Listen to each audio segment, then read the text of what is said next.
Good evening and welcome. Oh, grabbing the weapon of my choice. Good evening, how are we all doing? Welcome to Talking Songs with me, Rowland Jones. What sort of day have you had? Good day? Bad day? Good weekend? No, it's not the weekend. I'm so totally confused. I'm sorry. I keep thinking that today is Sunday. I've been treating today as Sunday. Whatever that means, because they're all the same these days anyway. So, yeah. And I've had dreadful tribulations with my new computer. So I'm now back using the old one, as the new one doesn't seem to want to do what it's meant to do. And having wasted probably 6-7 hours of my life talking to the Apple support team, they have in fact now admitted defeat and have agreed to send me a new machine, which is good. So yeah, I suppose that's a triumph, really. So anyway, I'm glad that's over and done with and out of the scene. And in the meantime, we shall, while I'm waiting for the new one to arrive, which will be sometime in the new year, we'll do some music, have a bit of a chat, and I've got George Borowski with me this evening. But before George joins us, as he's doing some lightning repairs to his guitar at the moment, so I'm going to play you a tune.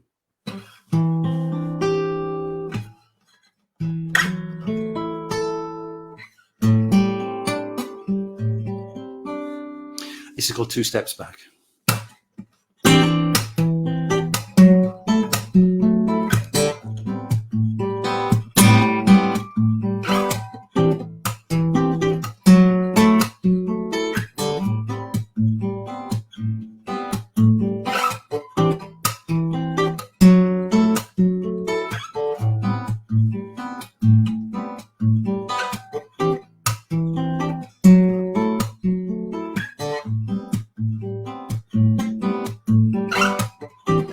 Every week you tell me that it's over. One day later it's all back on.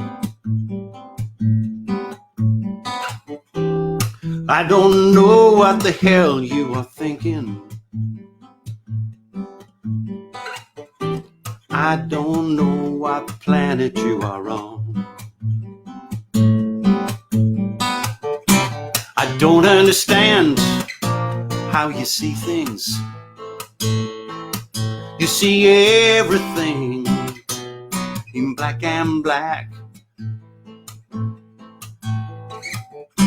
We don't go ahead, we barely get along.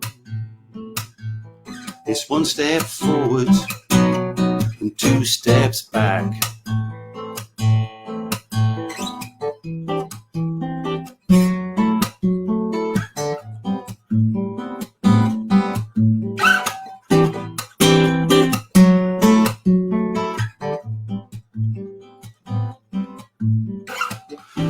Oh, I don't know where you're coming from, but I'm sure it's a different place from me.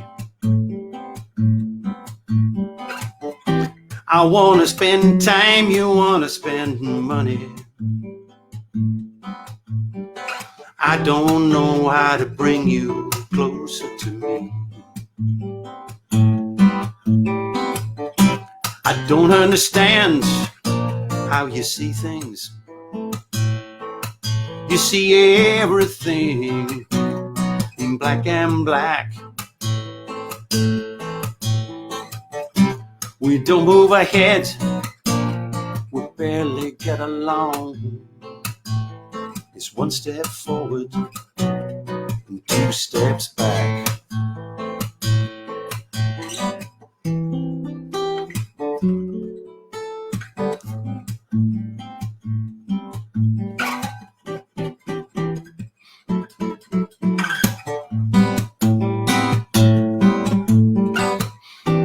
I always knew it would be different when I found the perfect one. Some days it is wonderful, Sometimes I just want to run. I don't understand how you see things. You see everything in black and black. We don't move our heads, we barely get along. It's one step forward and two steps back. It's one step forward and two steps back.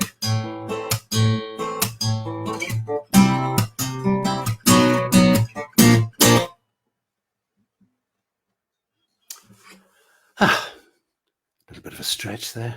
So here we are, and introducing to you now, Mr. George Borowski. Hey, hello everybody. That was fantastic, by the way. That's great. Thank you. How are you doing, George? I'm all right now, thank you. I think I'm all stuck up, as they say. He is referring to the gaffer tape, Yes. not an attitude. Not an You could never be stuck up, George. Well, that's very kind. So, Yes. tell us about you and songwriting. You started at the age of 13, was it, or was that 13 was playing the guitar? No, I think when I was 13, as soon as I got like 2 or 3 chords together, I tried. I had an attempt at writing songs at that point, and I've kind of, I suppose, I'm quite lucky. I wrote in a very simple way, and as you do, and you're right about being in love or not being in love or being chucked, or those things. But quite quickly, I got into writing, and then there's a period where I didn't write anything at all, and of course you start to panic. But it's not about ego. The songs come when they come, and if they don't come, then it's okay. They'll do, like yourself. You can't. It's like being in the playground. If you chase a lady, then she'll run away from you. If you know what I mean. But she's the other one. You have to wait. I'll go out with you, George. Yes. So, different people write in different ways. I mean, I know that for example, Ben Williams, who's a fine local songwriter, at the beginning of lockdown, he decided he was going to write a song a day. And he did actually do it. I don't know how long. He did it for a month, I think it was. And I think by the time he got to the end of that, he was so physically and emotionally exhausted, he sort of cut back. He went back to playing covers for a while then on Facebook. But when you were 13 and you were starting to write, who were you listening to? I'd been listening to Ray Davies and of course The Who, and I'd listened to the Beatles, Bob Dylan. I'd listened to rock and roll when I was smaller than that, but courtesy of my brother, who was a rock and roller, who used to go to places like the Locarno in Manchester and in Sale and the Ritz to dance. And my mum had been listening to people like Mary Lanza and Nat Cole and lots of classical music. And she sang herself in Russian, so it kind of influenced me when I was very little, because she'd be singing to me something. And of course, I couldn't understand the words she was singing. I was going to ask you that. I could speak Polish because of my dad, but because we spoke Polish at home and English outside. But my mum would sing, obviously reminiscing of being a child herself, because she was from the Ukraine. And of course, it really affected me because I could hear the tones. Yes, that's interesting. Like the notes, the truth of what she was singing. Can I just a personal thing here in terms of that? So she was Ukrainian, or is Ukrainian? I don't know. Yes. And he was Polish. Yes. So what did they speak to each other in? They spoke to each other in Polish. Right. Okay. And my auntie was over as well and managed to escape with my mum in 1917. So when they were together, they would speak in Russian. And I learned a few words, but not too many. Obviously, That's quite interesting. Yeah. The reason I ask is a personal thing on the basis that both my parents, their first language was Welsh, Right. and yet it was at a time where if you were, because I actually met working together in the same office, and at that time, talking in Welsh was actually frowned upon quite quite badly. And as a consequence, when they met, they were in an environment where they had to speak to each other in English. And as a consequence, even though they spoke to us in Welsh, they actually used to speak to each other in English, which was very bizarre. Right, I'm just wondering, right. it's quite a strange thing. So Yeah. what was the, sorry. No, please. So what it's interesting that the first person you mentioned was Ray Davies. Yes. Because I'd gone to the Broadway to watch the Gene Pitney tour, and we'd been fans of the Kinks. Of course, You Really Got Me. Most of us learned to play the guitar with Louie Louie, and You Really Got Me. Everything else was a bit more complicated. And play the Buddy Holly tune was, but of course, even when You Really Got Me, you had to play a bar chord at some point. You're really in trouble once it's gone up, you know. And of course, we didn't know about open tuning, so you could just do it with one finger like that, which I can now. Yeah, so Ray Davies, fantastic songwriter. Brilliant. Absolutely brilliant. Holding his own with the Beatles, song for song. Yeah, that's why I was interested, because a lot of people, of a certain generation will say immediately the Beatles, but you came out straight bang with Ray Davies, which I'd go along with that. I heard a wonderful interview with him. I think it was 2 programs they did, talking about some of the early albums and some of the the definitive Kinks and just the story of them. And fascinating guy, absolutely fascinating. Yes. I think that the family, being from where they were, he carried what I would call a very small chip on his shoulder, which he still does, I think, at times. He felt maybe at times that he should have been bigger than the Beatles, and I was kind of saying, you're immediately not going to be, because you should be the best version of yourself, really, you know what I mean? And he was lauded, so I'm not sure why people get jaundiced if they get successful. Yes, it's an odd one, that, because I think he's written some fantastic songs. There's no doubt about that. Sunset. Yeah, exactly. We're all walking. We're all there with him. That's enough. If that's all you've written, yeah, that's sufficient. And Lola. Just endless songs. It's just fantastic. Yeah, it's but I thought that thing about accepting what you're doing. I think it was Billy Bragg who said some years ago. He said, at some stage in my early career, I realised I would never say "Hello, Wembley," which I thought was quite an interesting piece of self-deprecation. Yeah. So, are you going to go on? No, please. I'm sorry. I keep interrupting you. I beg your pardon. No. I mean, George, whenever we talk, it's always like this, isn't it? It's like verbal table tennis, but it's good fun. Yeah. Go on, give us a song then. Let's start with a song. What are you going to sing? All right. I'll sing Blue Guitars of Texas.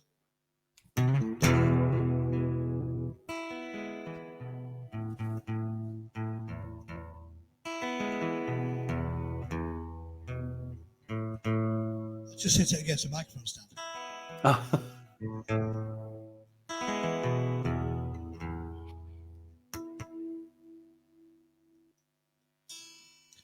It's lovely this, because it's like playing live, which is I think we should do. I've never kind of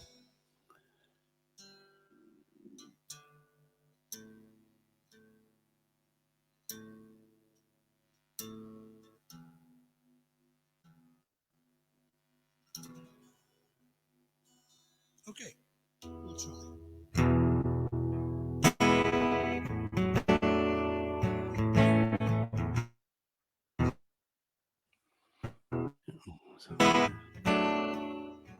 When the blue guitars of Texas meet the best of Tennessee, there'll be 500,000 cowboys standing up just to see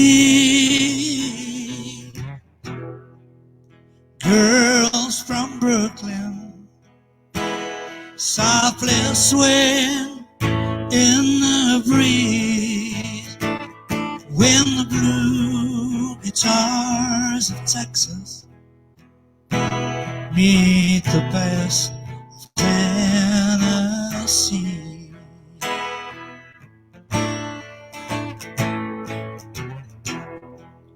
Drummers from Georgia with their hands by their side, drovers from Denver just along for the ride. You know, play 'em captain, in from New Orleans, when the blue guitars of Texas meet the best of Tennessee. Rolling over the mountain, drifting in from the rain, cowboys from Wyoming, driving trucks across the plain, grown men crying as the stars come out to see. Blue guitars of Texas meet the best of Tennessee. Sweet, sweet, sweet senorita, jumping down from the train. Cowboys from Wyoming, driving trucks across the plains, grown men crying as the moon comes out to see. Blue guitars, Texas, meet the best of Tennessee. The blue guitars of Texas meet the best of Tennessee. Oh, the blue guitars of Texas meet the best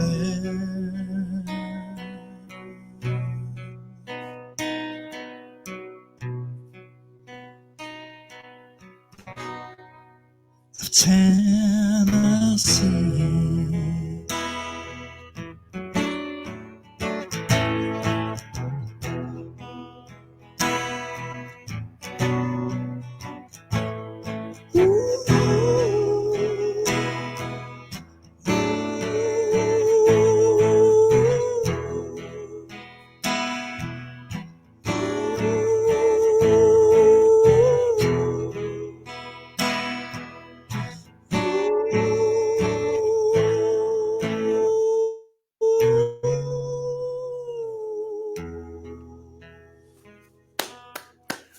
Brilliant.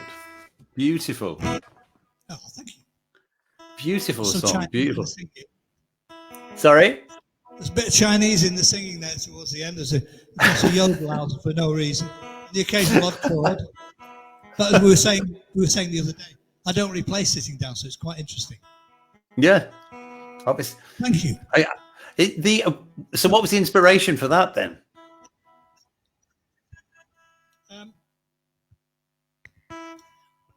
Around about 1988, I'd been in Louisiana, and we were driving to the airport, Fort Worth, to come home, or we were coming in one way or the other.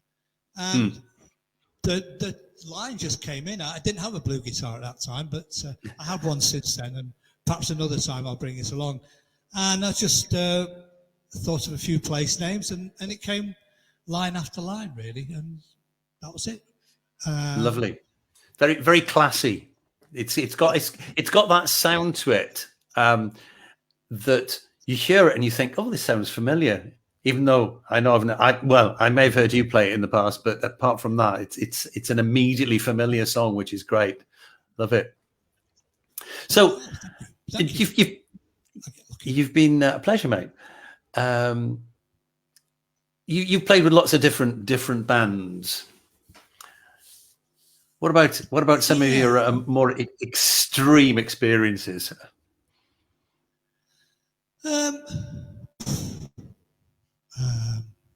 Do you know, it's a question. I don't think I've ever. I suppose a nice well, okay. Let's try it a different way then, because in those senses, were you co-writing with those people, or were you? No, I occasionally had a pedigree that was non-existent, which is a fictional thing, which people thought I was somebody else. So occasionally people would ask me and introduce me on stage by a particular name that those of you who know what I'm talking about will know what I'm talking about. And it's not being a secret society. It's just basically, I'm not Guitar George. But occasionally people would use that as a moniker to introduce me. And of course, it's lovely. I was fortunate enough to be guesting on a Meatloaf tour and to be in the first band that's ever played 4 Wembleys and 4 NECs. And right. To play at Nuremberg to 180,000 people or how quarter of a million people it was. And that was lovely because I was able to share the stage with Phil Lynott and, Brian Robertson and all sorts of people like Blue Oyster Cult and all of us across the line together. And I think that the most important gig I've ever done is playing for somebody who was dying. And of all the shows that I've done, that's probably the one where I had to be. When I used to be, my mum was getting poorly as well, I used to go and play for her. And the thing is that, of course, when you play for your mum, there's no showtime involved because you have to be really true. And then I was, would you like anything to do with it? So you can come and get George to play for me. So you have to give your absolute all and no showtime because you have to give your absolute all because many point we're losing you, George. So at that point, any bullshit will be seen through, and it's a great honour to be asked to somebody who's got no time left for you to come and play your songs or to sing for them. So I'm the luckiest man in the world, really, that I'm still able to play and still be able to go and to do this, to be invited. There are so many phenomenal musicians about that you help by bringing on your show, and I'm going to try and do that. And I'm not technically involved in things at all. I've never had a recording medium. If I want to record something, I go to the studio because that's what you're supposed to do. You're supposed to play, not build a studio, because you'll end up spending your whole life building a studio and never record anything. So I agree with you 100% about that. I'd always had this this dream, as many musicians do, of having my own studio, and I didn't really take it to the sort of full extent, but I've got a fair amount of gear here, but I've recorded 4 CDs in the last 6 years and I've gone into a studio every time.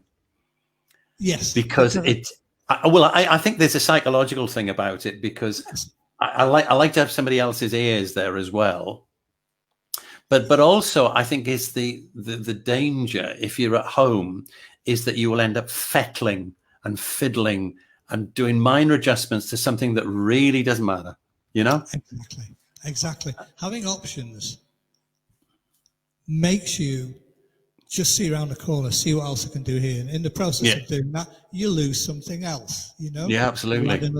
And because you've got that option, whereas, of course, in the studio, especially, mid-50s to end 50s, you went in, you had 20 minutes to record the A side and the B side. Most people, like Chuck Berry, Little Richard, Fats Domino, they're on the way to a gig and they call in the studio, they set up, bang, gone, and then off to the gig.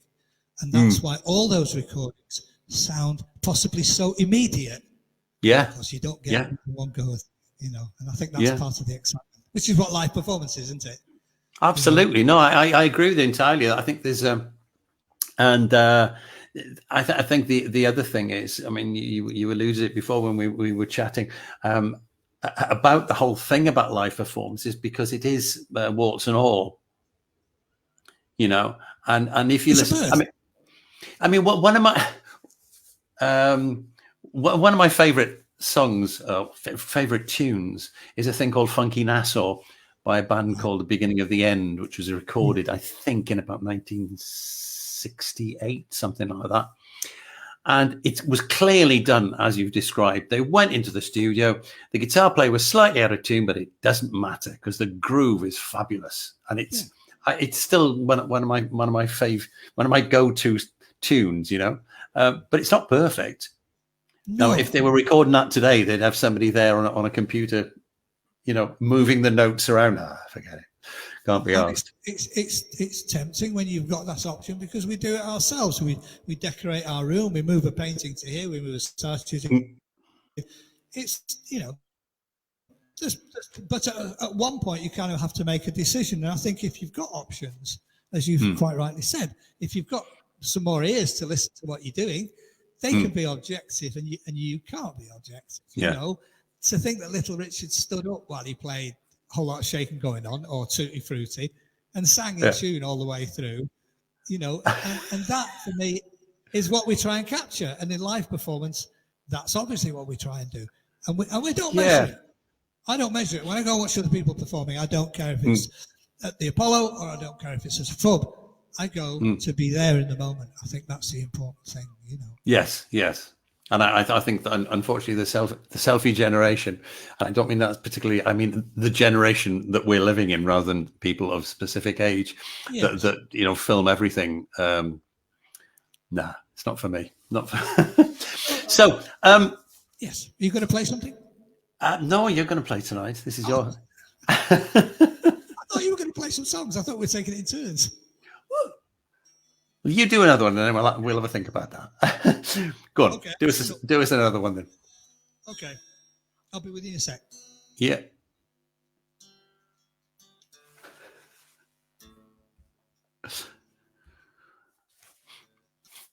We've got some nice comments coming in here on my right. We've got somebody called Paul Miller saying top class, George. Oh, We've got how lovely. you know monologue John. Monologue John Bartley. You should get him on because he's a fantastic wordsmith. And, well, he's on straight away. Hello, George. Hello, Rowland. Yeah. Oh, yeah, I've done quite a lot of gigs with John, actually. Great. Good lad. So what's this song about? What's the I'll try and play something. Let me see if I can. This song is basically potted history of me, and as I said a few minutes ago, there are many people who I've seen, both singers, players, performers. I always try and pay to get in because I think they deserve that, and I sometimes struggle with people wanting to pay £192 to go to a festival and get muddy when you could spend £3, and people balk at paying £3 to go and see somebody. I know, it's insane. And I'm also astonished that the people who are very, very, very successful insist on going on the guest list or allow themselves to go. I'd like to queue up with everybody else. So this is a song. When I was 2.5 years of age, I was collecting coal for my mum. And a guy backed his car onto my stomach. And I was 72 hours unconscious. And told me later that if I hadn't come around, she was going to go to Bridgewater Canal and throw herself in because she'd already lost a child just after the war. So to her, it was, she felt herself to blame. Anyway, this is Do You Know This? And this is for you because I know how hard you've tried.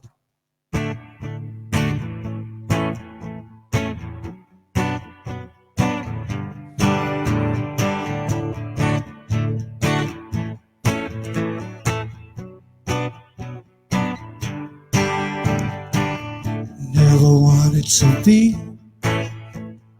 the king of rock and roll. Don't want to make the girls dance round the September pole. I got knocks over collecting coal. Do you know this?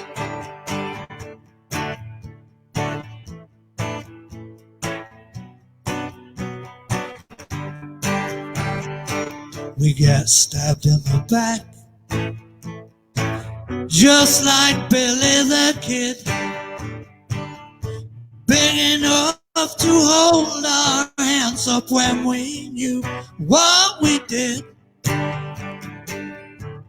Folks on the hill,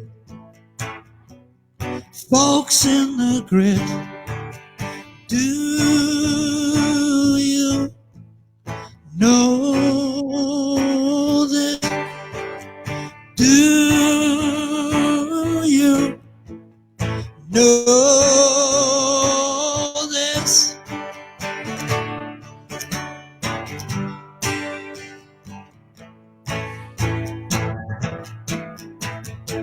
I took the doctor to shoulder in the middle of the night. 57-year-old man wouldn't leave the car in fright. I said, I don't have any answers, but I could show a little light. Do you know this?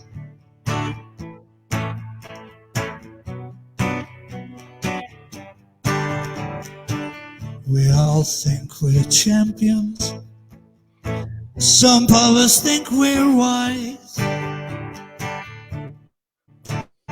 One little frown from us can shatter people's lives. Is it the truth? Is it the truth? Or is it lie? Do you know this? Do you know this? Do you know this?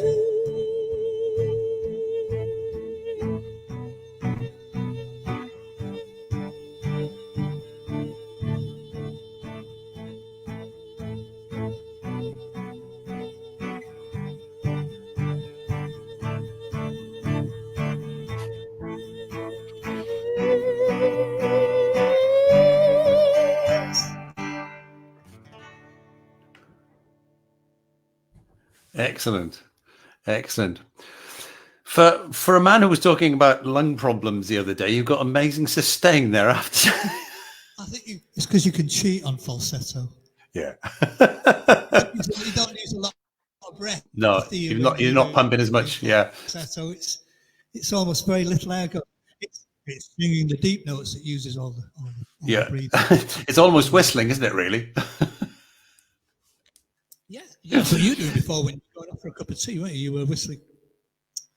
Yes, it's people don't whistle these days very much, do they? I've lost you.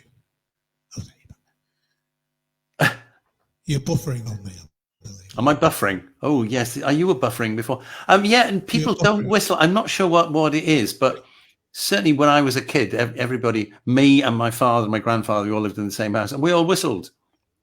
It was one of those things that everybody did, and people whistled while they worked, as the song goes. And I think and people who can whistle really well, and I can't whistle for toffee. It's just one of those things. These teeth of mine get in the way sometimes. I've always wanted to be able to do that thing of whistling with two fingers. Yes. It's like sorry, you were going to say like the. I can't remember. I'm I'm on prednisolone at the moment, so it's making me a bit speedy and stuff. You know? Ah, right, okay. Yeah. What about other musicians that you rate highly? Either contemporary musicians or people that you've really sort of raved about in the past and sort of wanted to learn everything about them. There's a list of people. There's a wonderful guitar player, Trish Watts, great songwriter, captain of the Lost Waves, Shaw. Oh, right. Darren Poyser. Yeah. There's Kim Turner, who's a phenomenal songwriter and an amazing drummer, and many people fall through the cracks for a variety of reasons. I've always believed that the Northwest, or certainly Manchester, was the home of comedy first and music second. And of course, people get very offended because they think I'm making them saying that. I'm saying it was hard for people to get through. There were three ways in. There was Kennedy Street, Factory, and Stuart Littlewood in the north, in the north there in Oldham. So if you weren't playing songs that sat with Factory label, and if you weren't entitled enough to be playing with Kennedy Street, right? So people were missed. People were not necessarily supported. Of course, later in the 80s and stuff, we had an explosion, of course, Joy Division. But our number one singles are When I'm Cleaning Windows, Grandad, Mrs. Brown, You've Got a Lovely Daughter. Right, and of course they get very offended, but when there's a plethora, Sally, Sally, they're all number one singles. Grandad, Grandad, we love you. Yeah. There's no Bob Dylan's. Yeah, it's ironic because the guy who was responsible for Grandad, who produced it, was also the same guy, Phil Hampson, who recorded the first Buzzcocks album, the Spiral Scratch album, which is.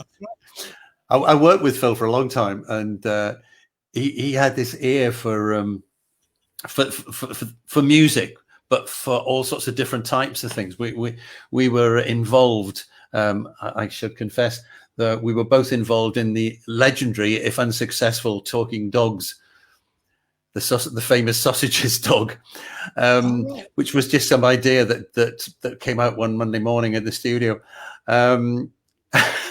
So yeah, but it's interesting though that there was a lot of stuff coming out of Manchester. I mean, people like Graham Goldman, for example. Oh, a phenomenal songwriter, but not absolutely, comedic.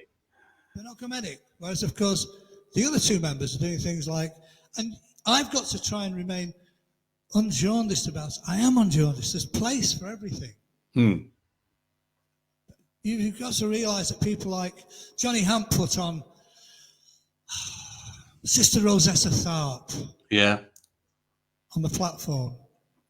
In Chorlton. Capaldi, right? Yeah.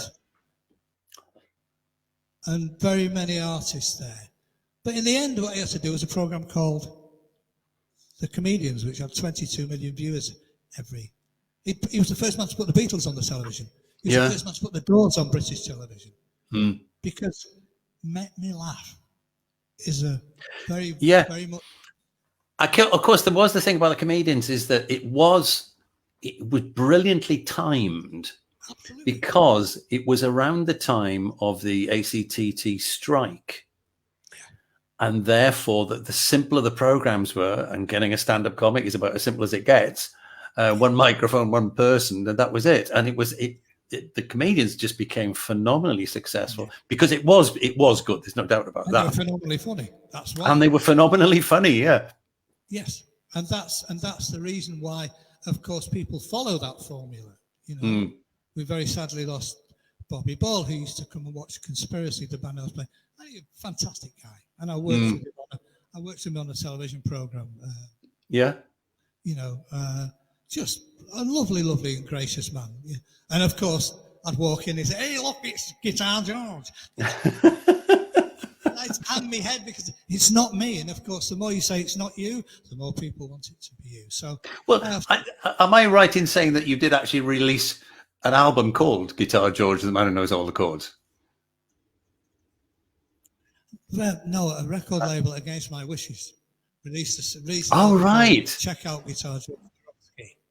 right? Yeah. I told him that very, very graciously and humbly, I said, you will make 50% of all the people who don't like musicians with headbands not want to listen to my tunes. But this isn't about me, really. I'm trying to say there are people like Nettie Brooke who are completely missed. There are people like Linda Pagnini who are completely missed. Deborah Malone who are completely... These people, John Ellis, the keyboard player, he's probably one of our greatest living composers.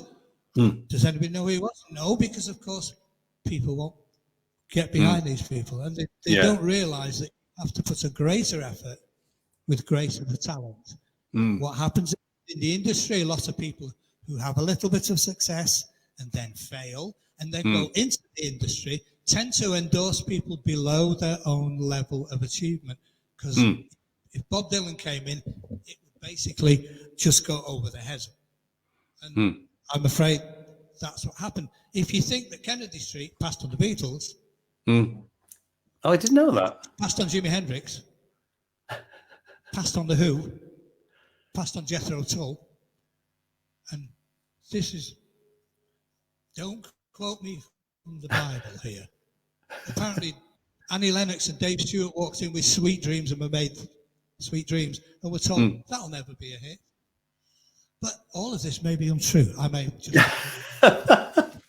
Well, I mean, the industry is full of legends, and some of them are so absurd. But the thing you say about, like, you know, it's like the thing about the support acts. Nobody wants too good a support act.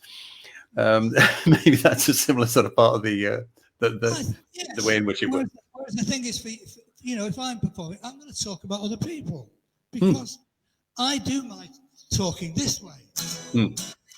This is where I actually talk about me. Telling people that I might be quite good doesn't really count. No. So if people don't come to see you live, as we're doing here, they'll not really get the real version of you or the real version of me. And we're fortunate. We're able to do something that we really, really love. We are able to be a round peg in a round hole, and hopefully make some people happy, hopefully. And when we make them happy, I feel safe. That's a good, yeah, I like that way of putting it, safe. Yeah, that's interesting. Because I'm just a child. And when people are happy, and you can see that they're happy and relaxed, we feel safe. Nobody wants to go into a pub where it's falling out. I went into a pub once, and the guy said, "What are you looking at?" I said, "I'm nothing." He said, "He just called me nothing." And the next thing is I'm on the floor being kicked. Oh, God. Yes. So what I'm saying is, maybe because when we're children, when our parents fall out or we have things, so we'd like to make, you know, show a bit of light. Well, you said you said it, George. Let's hear another song.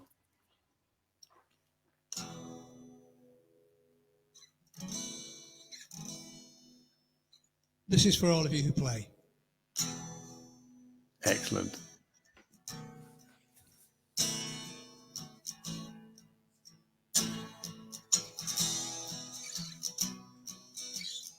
For Roger Crombie, Phil Causey, Phil Middleton, Damien Brainey, and if I haven't mentioned your name, you're never out of my heart. This is for all of you.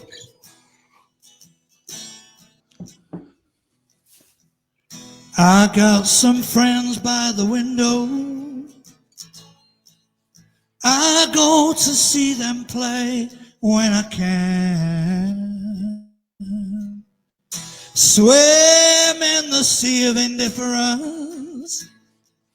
Everyone doing the best that they can.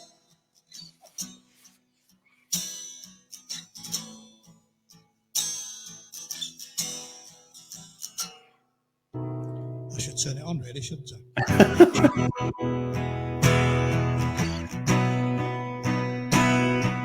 It'll be a long song this time, folks, because now you've got the guitar as well. I got some friends by the window.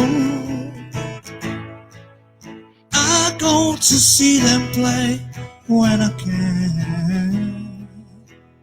Swim in the sea of indifference.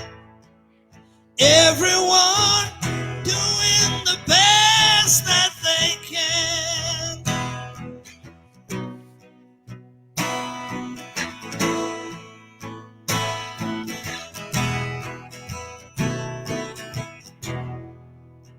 Sometimes I play by the hall with James and the boys for the ones who fall. Pipes will go. Show me the way.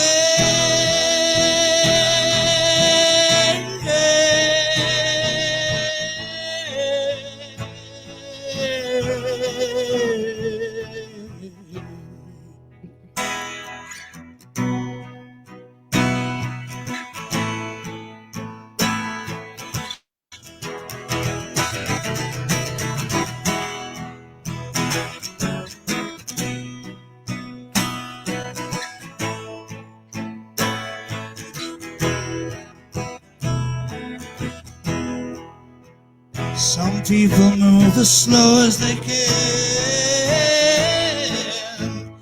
They don't have no master plan. Oh, don't be cut down by people who don't care.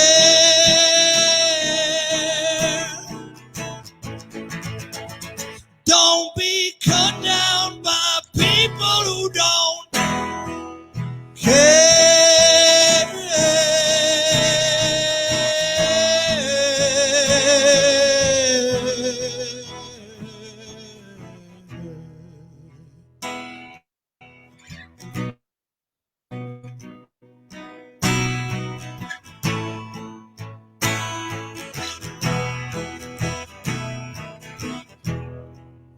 I got some friends by the window. I go to see them play when I can.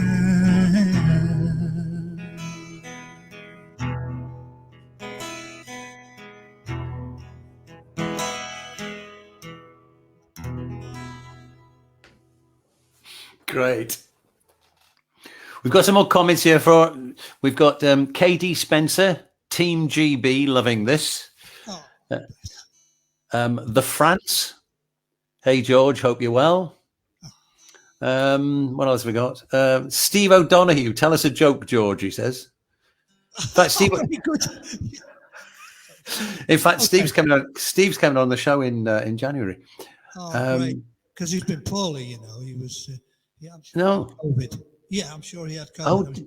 Oh, yes. All right. What was it? Great songwriter. Yeah, I had quite a long chat with him. I'm not sure whether it was you that put me in touch with him. Anyway, comment here from Jeff Wilson. When I'm learning a song, I always play the chords and whistle the melody. No idea why, but I do. That's good to hear. People keeping the tradition of whistling going. And Rod Maxwell. Good to see and hear you, George Borowski. Oh, is he a personal friend? Probably, but it's hard to see anything clear at the moment. I say the steroids are quite strong. They're kind of. I wasn't able to move my wrists for a few days, so right. I'm not unclear. I'm a bit unclear at the moment. So, everybody, thank you very much for putting up with half a song without a guitar. It's live. All these people. So somebody else said it's better than watching the One Show. I'd like to think that the bar was already a little higher than that personally, but we'll take it as a compliment, shall we? So listen, I'd like you to do another tune. Would you like to do another tune? Yes, I'll be more than happy to do the tune. Go on then. Okay, let's see. Give us a bit of the story behind it as well, because I'm fascinated by this. It's 1981, and I've been playing in London with the Fabulous Wonderfuls, the original Fabulous Wonderfuls, and we were trying to get some recording time while we were there. And somebody mentioned there was the lady who looked after Lewisham. I think it was not the town hall, but I think it was like the Priory Centre in Macclesfield. It was like a place where you could get a lockout through the night time and go and record with the band. And All right. So as I was going to make the phone call, I was kind of planning what I was going to say. Anyway, I tried to ring, it didn't happen. She didn't answer. And of course, I then got the guitar out and I wrote this song called Hello Maggie, which is probably a rock and roll song, I suppose. Excellent. Hello Maggie, you don't know me, but I got your name from a very good friend of mine. She came to see me play. She says it sounds okay. Can I use your name on the record? Well, she told me you can help me. All you need to do is hear me say, if we can get it right, we might see ourselves in lights. Can I use your name on the record? I know someone else said maybe use your name before. I could not believe my eyes when you walked through the door. Oh, hello, Maggie. You don't know me, but I got your name from a very good friend of mine.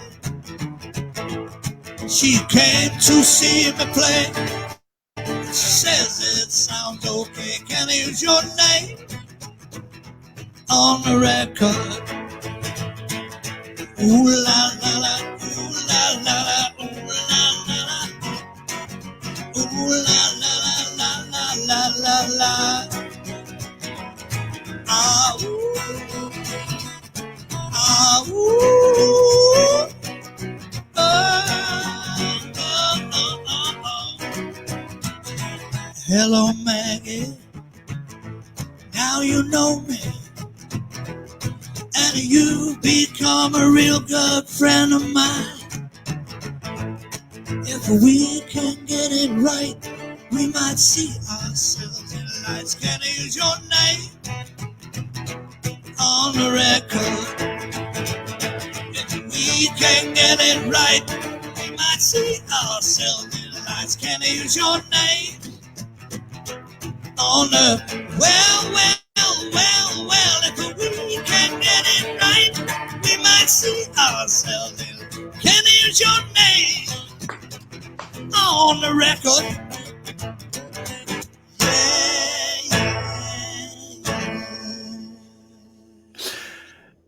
Excellent.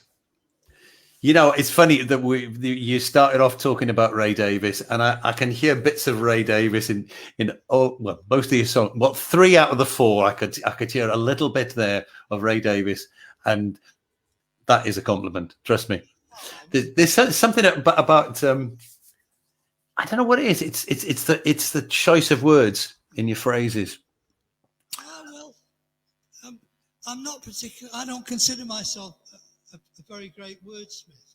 I think I'm a melody person first. I try and put as much melody as I can into the song. Because depending where you're being played in the world, they may not be able to understand the words that you're singing. But if you try and tell the truth, both with the melody and the words, then people will get it. I think that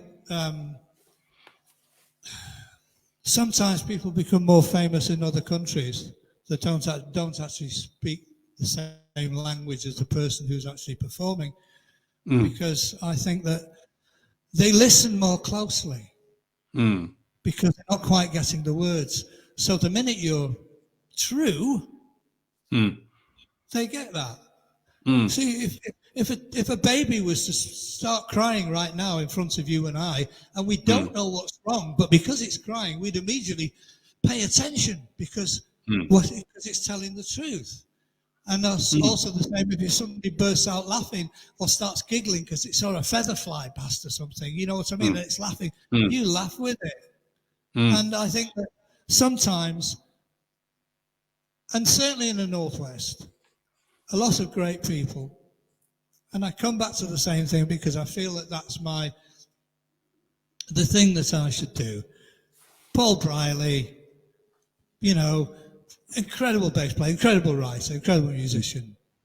You know, Jake Fletcher, the son of his father, both of them amazing players. And I tend to tangent when I'm talking because I can't get around the point that people end up being damned by faint praise. You probably know Joe Roberts, who used to sing in the out. You know Joe Roberts, he runs a folk club in Chorlton. No, I don't. No. He's such a great songwriter. Yeah. You know, such a great, taught me how to sing as opposed to shout. And I think that it's important that we endorse other people.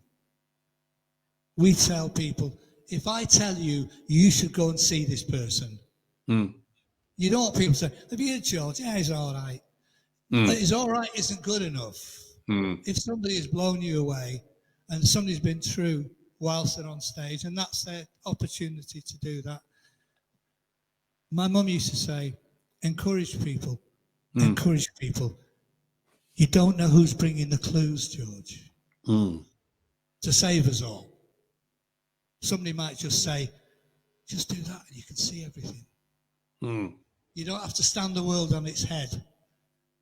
What you're saying, that encouraging him, is quite an interesting thing because, as you know, we spent a long time living abroad. I lived in Italy for a total of 10 years. Yes. And that reticence to, you know, he's all right. That sort of attitude doesn't exist in Italy. No. You know, they will say that was fantastic.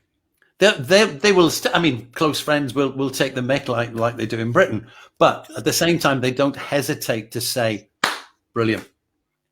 You know, whereas in Britain, we've certainly at my generation are you weren't bad sort of thing, and it's if you can become accustomed to that or immune to it. I'm not quite sure which it is, but if you've then lived in a different culture where they don't do that. It's such a relief. It's like, oh, wow. You know, I loved it. I loved it there. Yeah, because perhaps performance is a respected thing. I didn't think they were looked upon as layabouts, right? People who didn't want a proper job. This is a proper job, right? I give my all, just like anybody who does that. And I think that in Europe, there was a respect for it, you know, because if you came along to entertain, to make people happy, to give people some hope, to make people smile, to make people dance, you're bringing something that you can't do with a hammer and chisel necessarily, or you can't. And everybody's creative. Every child dances. You don't need to tell anybody when they've missed a penalty. They already know. Excellent. They already know that. The guy who missed a penalty relives that 5 times a day. Sees the ball going over. You don't have to tell him. And as regards people posting on at the moment about sport and politics not mixing, sport is part of life. People getting upset about there being politics in sport. Politics is what it is. If everything was okay, we wouldn't be writing songs about things that aren't okay. Yeah. If you can find £44 to go to watch a football match to take 22 men kicking a ball about, you might as well go to Turmoss playing fields and watch it for nothing and spend £3 to go and watch somebody playing in a pub who might bring you a clue about life. Absolutely. George, it's been absolutely fascinating talking to you. Thank you so much. Thanks for coming along. Thanks for talking to us. No, it's an honour. And hopefully we'll be able to do a show together. We have got GBTV coming along in the new year. Yes, I was going to...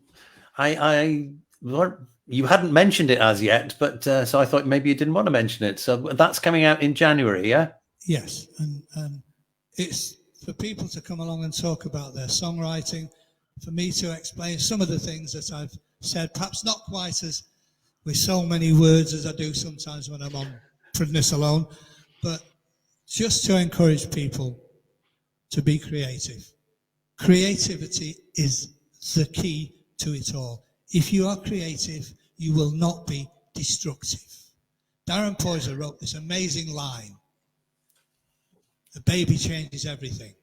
The most hardened criminal suddenly understands the value of life when they have a child.